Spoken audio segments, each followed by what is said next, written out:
അയ്യോ ചപ്പാത്തി തീർന്നല്ലോ. സാരില്ല, എന്റത് കൊടുക്കാം. നേരെ പോയാ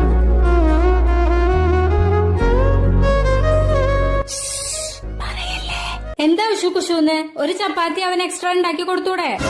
വെക്കട ഫോൺ, ഞാൻ വിളിക്കാം. കഷ്ടപ്പെട്ട് ഈ വീട്ടിലോട്ട് സമ്പാദിച്ചു പറഞ്ഞ നിനക്ക് ഒരു എക്സ്ട്രാ ചപ്പാത്തി ഉണ്ടായിക്കൂടെ? ഞാൻ നിന്റെ എച്ചിൽ ചപ്പാത്തി കഴിക്കണം. നീ എത്രണ്ണം ചോദിച്ചു? 3. എന്നിട്ട് എത്രണ്ണം കഴിച്ചു? 4. 6 വിഴുങ്ങിട്ടിരിക്കണത്. നിങ്ങളുടെ അച്ഛൻ ഡയറ്റാണ്, 2 ചപ്പാത്തി മതി എന്ന് പറഞ്ഞിട്ട് 8 എണ്ണം വിട്ട് വിഴുങ്ങിട്ടിരിക്കണത്. എന്റെ അച്ഛനെ പറയരുത്. എന്റെ അച്ഛൻ എനിക്ക് വേണ്ടി എന്തും ചെയ്യും. എനിക്ക് നിന്റെ വീട്ടുകാർക്ക് വെച്ചോളാനൊന്നും പറ്റില്ല. എനിക്ക് നീയും വേണ്ട, നിന്റെ വീട്ടുകാരും വേണ്ട. ബൈ.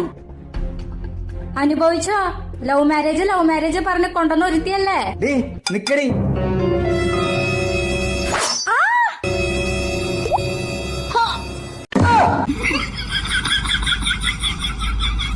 Hello, police station.